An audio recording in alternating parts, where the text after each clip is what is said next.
大家好，我是阿树，这是我第一次跟团旅行，参加了川西5天4晚经典环线。现在整个行程已经结束了，很多观众朋友都在问团费花了多少钱，包含哪些行程和内容，到底值不值，有没有隐藏消费，实际上我又花了多少钱，吃住行怎么样，高反严重吗？从哪里报名参加？为什么最后我会提前离团呢？今天这期视频我会结合自己的真实体验，把这趟川西跟团旅行完整做一次测评。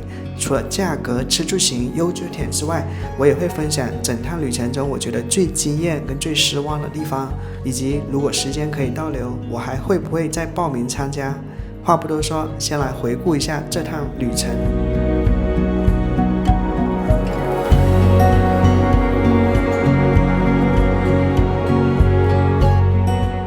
6月6日6点15分，小面包车把我们接到一个大巴车面前。这个旅行团提供的一些服务包括，如果2个人一起报名的话呢，可以享受双流机场24小时免费接机接站服务。除此之外，如果前一天入住的是成都3环内的酒店，出发当天还提供免费接送到旅行大巴集合点。氧气罐，高阳峰，这是我人生第一罐氧气罐吧，我之前没用过这个东西，送我这个眼罩跟耳塞。早上的9点钟左右来到了一个服务区吧，这里距离四姑娘山还有100公里左右啊。朋友们，我从早上的6点钟出门，现在坐车坐到11点多，终于看到了久闻大名的四姑娘山啊！这川西的第一顿午餐，团费里面包含的早、中、晚3餐啊，它的餐标准大概就是这样子，我估约着大概每人就是20到30元左右的餐标吧。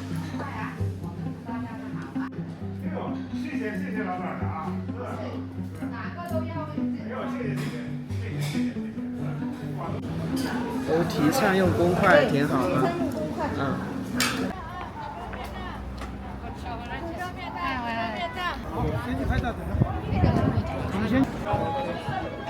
天府旅游名县有一个出入口呈往返路线，全程大约70公里，分布着7个主要的停车点。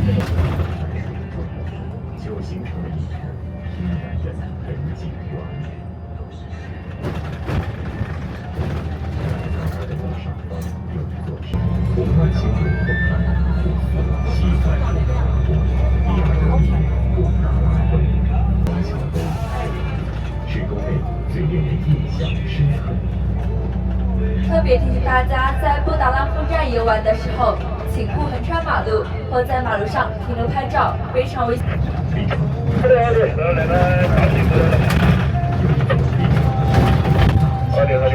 花了接近50分钟，从它的入口开到它的终点站啊。先休息一下吧。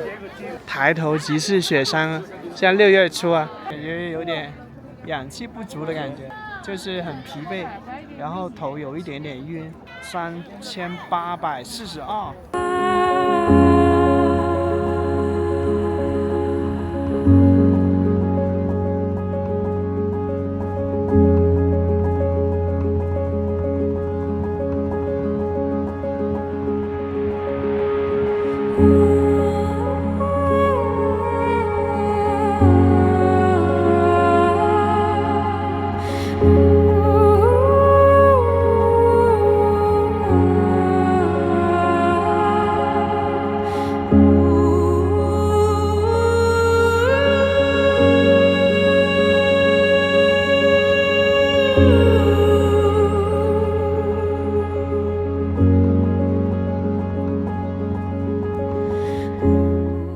看到这种中国可以说是顶尖的自然风光的时候，觉得哇，大好河山啊！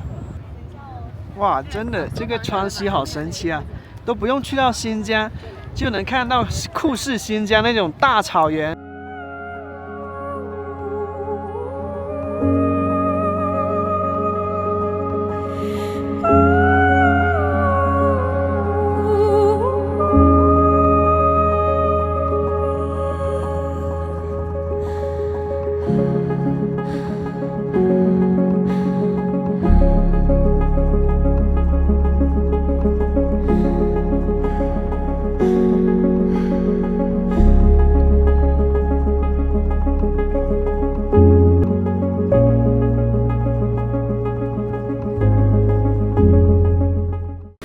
真实的，有点失真了。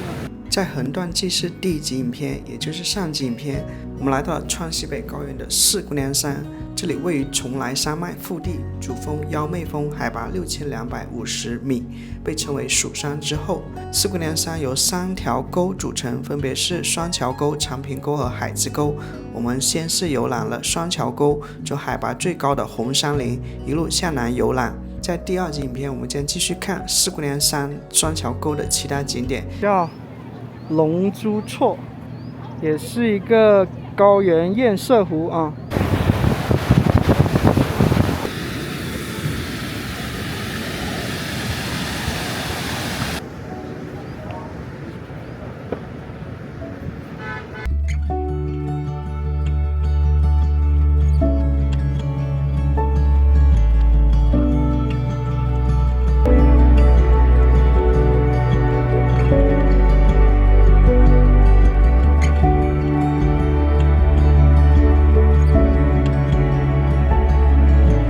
说好5点钟下来汇合哈，现在5点08分，还挺准时的。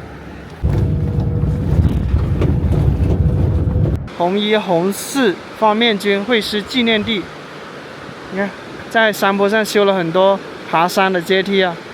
这是一个很小的镇子，叫达维镇。这名退伍军人慷慨激昂的1鞠躬、2鞠躬、3鞠躬，红军精神永垂不朽。不怕远征难，万水千山只等闲。当巴县是这个甘孜州了啊，是嘉绒藏族的。在餐桌边上，团友们讨论了各自的高原反应啊。有一些人高反比较厉害，在车上吐了又吐，在饭桌前就是一口饭都吃不下，就头痛、恶心。但是有一些团友就没有严重的高反啊，依然能谈笑风生，轻松自若。这是明天早上的这个早餐啊。1瓶牛奶，2个面包。虽然白天看上去啊，因为这个四周是山嘛，然后感觉有那个灰土的感觉。哇，你看这个公园啊，休闲的场所都挤在江边那个有限的平地里面了。其实藏族呢也是有多个分支的，像我们可能知道康巴藏族，那么当巴县就是嘉绒藏族的这个核心地区，他们主要生活在河谷地带。因此形成了以农耕为主的生活方式。要说嘉绒藏族最有辨识度的，可能就是他们的女性身着的传统服饰，最显眼的是他们头上的头帕，头帕多以黑色或者深蓝为底，上面点缀着银饰、珊瑚、绿松石等装饰物。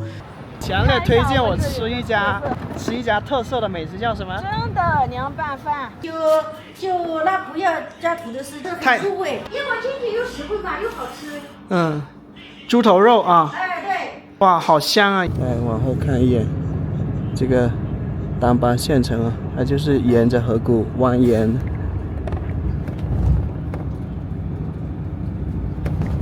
爬上去，亚拉坐骑大白神牛，这是浙江援建项目。这里在川西好像一些，如果是浙江户籍人啊，还是免费游览的。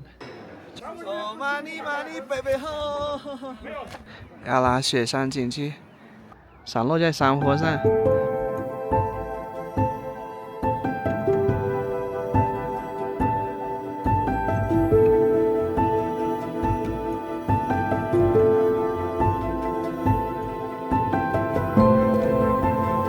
在高原的第一顿自助牦牛。5天4晚的川西高原之旅，从一开始就不平静。唯一一顿豪华大餐120元的牦牛肉火锅。而在这之前，我走进了被称为最像月球表面的末石公园，黑色的石林如刀锋般凌厉，脚下像踏进了另一个星球。一路向上，我来到了海拔接近3800米的稻城县，身体开始失控，头痛，牙齿流血。为了撑下去，我不得不紧急购买所谓的高原反应急救产品。风景很壮阔，但真正的考验才刚刚开始。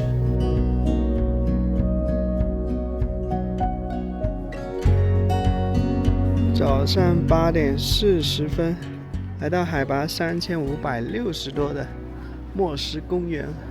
这次在高原旅行，导游很多次的强调，千万不要在高原洗澡，千万不要在高原洗澡，是因为在高原洗澡呢，一是有感冒的这个风险，那么在高原感冒呢是很严重的，有可能得肺水肿、脑水肿这些高原疾病。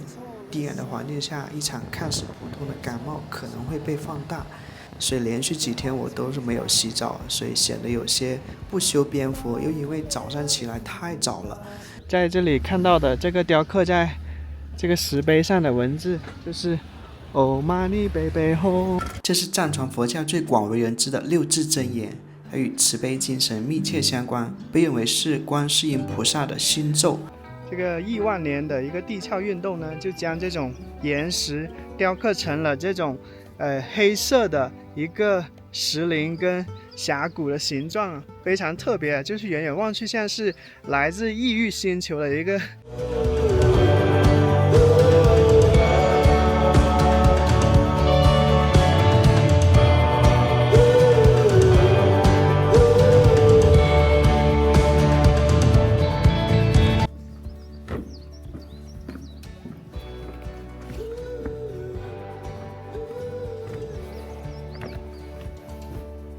异域星球，海拔3580米，它这个栈道都修到这个石林的缝隙里面去了。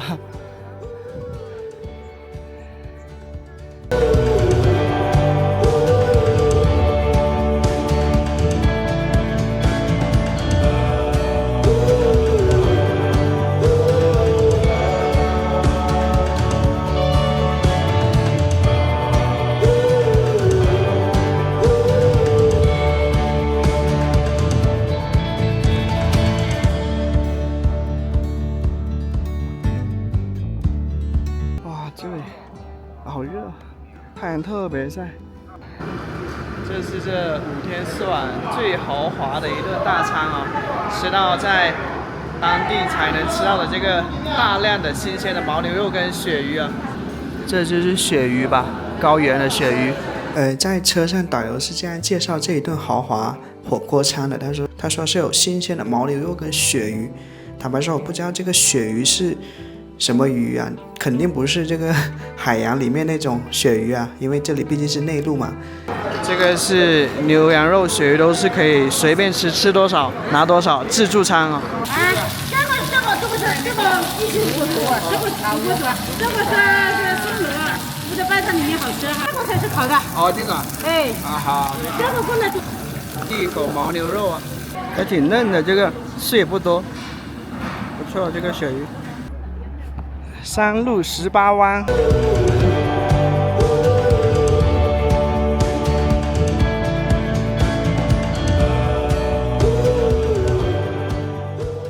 哇，朋友们，你看，这就是雅江县河口镇的山路18弯啊，颇有那个塔县的那个盘龙古道的风采啊，好壮观呀！导游在车上讲了一些，就是过去啊，在高原上因为不注重预防高原反应而发生的一些事故啊，人命，所以我感觉车上的人听了都每个人都恨不得就跑到下车来去买那个高能维泰啊，买好多罐那个氧气啊，就是这个时候就没有人想要省钱了，就是保命是最重要的。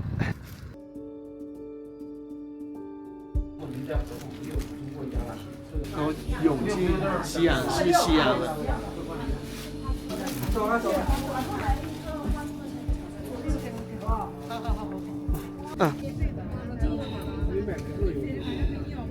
我看每个人都买了1盒、2盒、3盒的那个178元的高能维泰。这个高能维泰啊，主要是可以提高我们红细胞的载氧能力。海拔4612米。目前来到的海拔最高的地方，海之山世界地质公园。旅游快乐，安全平安。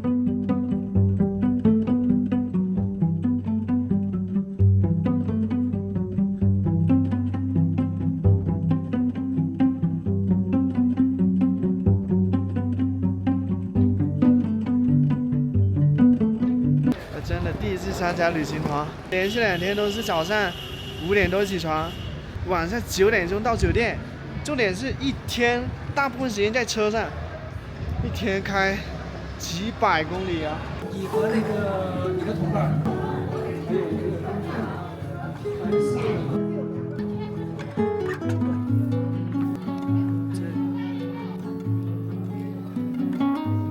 而且这个明天早上走，在这边来的上去。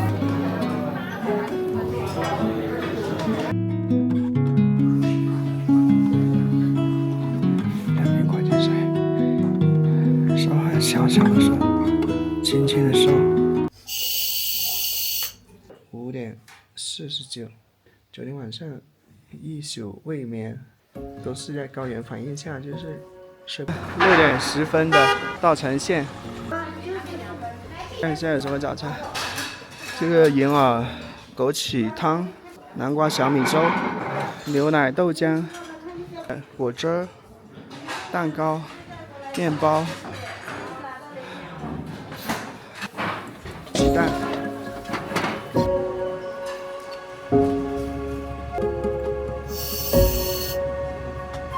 6点45从酒店出发，稻城亚丁。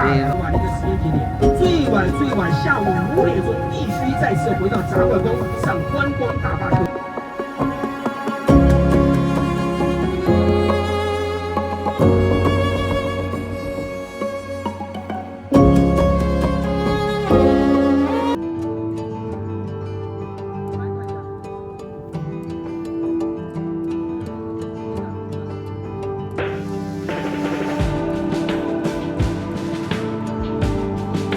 1个小时40多分钟吧啊，还挺远的。稻城亚丁景区入口的海拔3180米。从前天早上6点钟起床啊，经过2天的时间啊，跋山涉水，可以说翻山越岭啊，顶着严重的高原反应，终于来到了地球上最后一片净土。大概8点50钟上了景区的这个大巴车，我们看到终点了。稻城亚丁是指稻城县的亚丁，亚丁呢在藏语中意为向阳之地，又被称作念青贡嘎日松贡部，意思是终年积水不化的3座护法神山。它们分别代表着慈悲的仙乃日，代表智慧的央迈勇，代表力量的夏诺多吉。3座雪山静静地守护着这片土地，也共同构成了藏传佛教中的神圣世界。其中仙乃日海拔6032米，是稻城亚丁的最高峰。仙乃日在藏语中意为观世音菩萨，象征慈悲；央迈勇意为文殊菩萨，象征智慧；夏诺多吉则象征力量。除了神山，稻城亚丁还保存着完整而原始的高山生态系统，雪山、冰川、森林、草甸、溪流、高山、湖泊，共同构成了一幅壮阔的高原画卷。这里拥有数十座海拔4500米以上的雪峰，以及牛奶海、五色海、珍珠海等高山、冰川、湖泊。相对陡的阶梯就来到了很开阔的一个风景面前。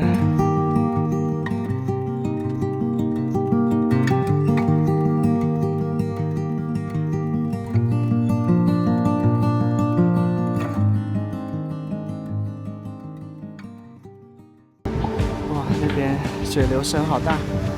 哇，我只有离开这个嘈杂的人啊，我才能感受到这个自然的美。随便找的位置还挺好啊，这个高的地方刚好以雪山为背景。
这个酒店呢是一个供养的酒店。朋友们早上好啊！川西旅行的第4天，今天呢我就要提早离团了，开始一个人在世界上最高的县城旅行。这是我此次旅行最期待的一部分了。这酒店还是很不错的，感觉。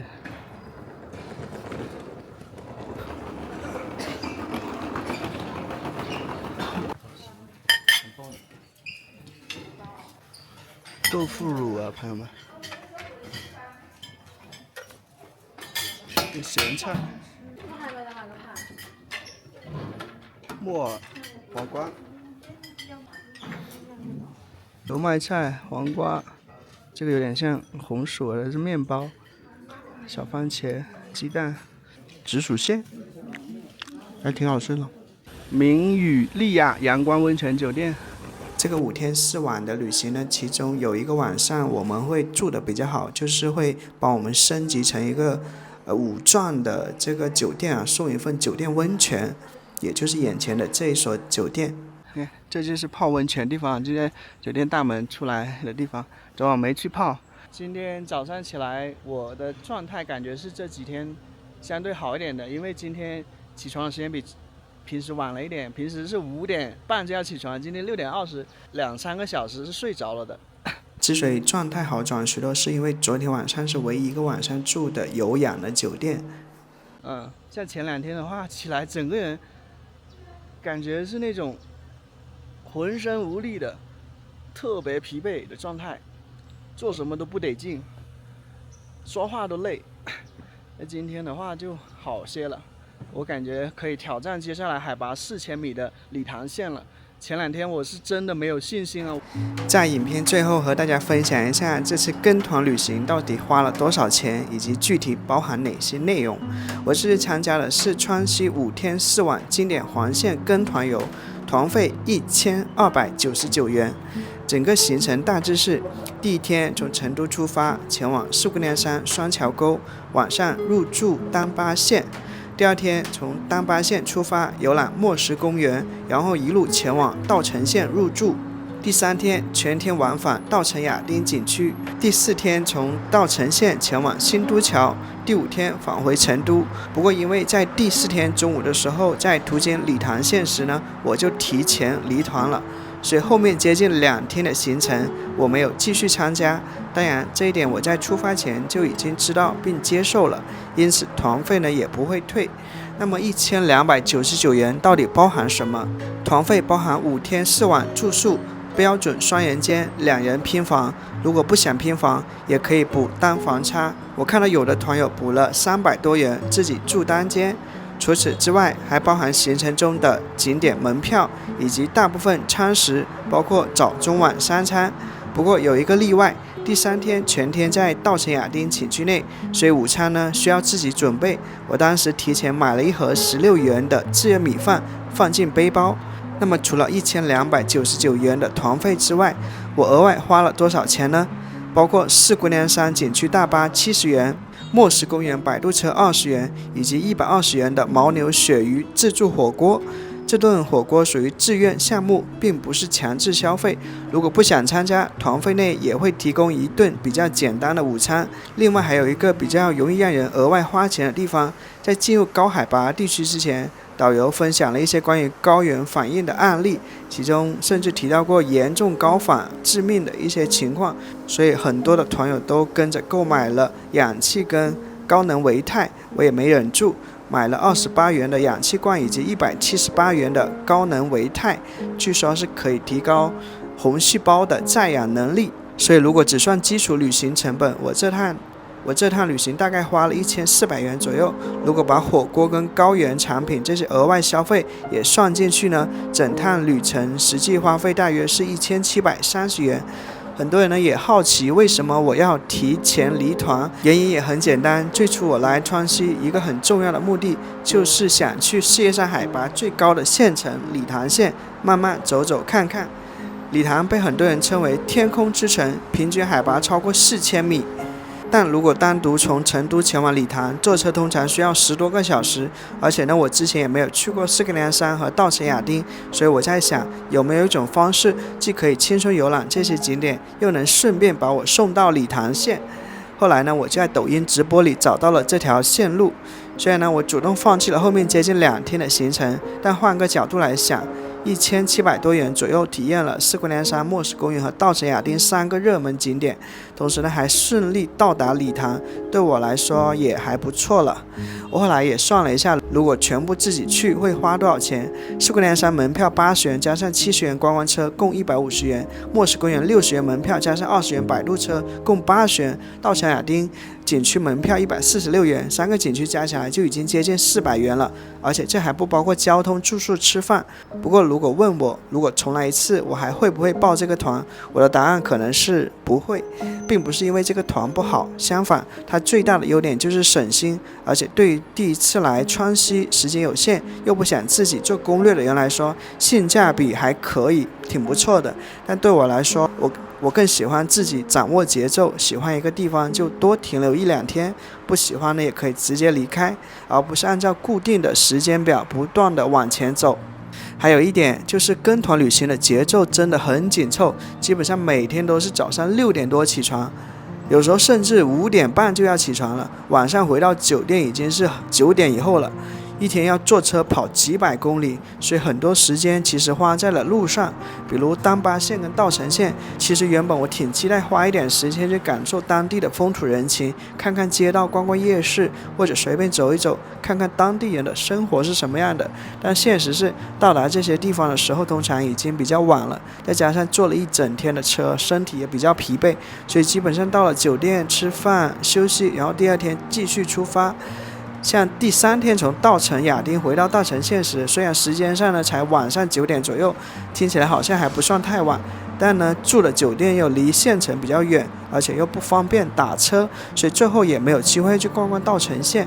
所以如果你希望旅行不仅仅是打卡景点，而是慢慢体验当地的风土人情，看看当地人真实的生活状态，那么跟团旅行可能比较难满足这种需求。但是如果你的目标很明确，就是想省心一点，几天之内呢尽可能多的看几个热门景点，不想操心路线、交通、住宿、吃饭，那么这种跟团的方式还是挺合适的。后来我突然意识到一个事情，跟团旅行确实能帮我省去了自己安排吃喝住行的这个麻烦，但与此同时呢，也要接受另一种辛苦，每天早出晚归，不停赶路。看完阿树这趟川西跟团旅行，如果是你会怎么选呢？花1000多元跟团省心一点，几天内尽可能多的看景点，还是自己愿意规划路线，虽然麻烦一些，但可以慢慢体验当地的生活。还有，你心目中川西最惊艳的地方是什么呢？说不定能成为我的下一站。好了，谢谢收看，我们下期再见。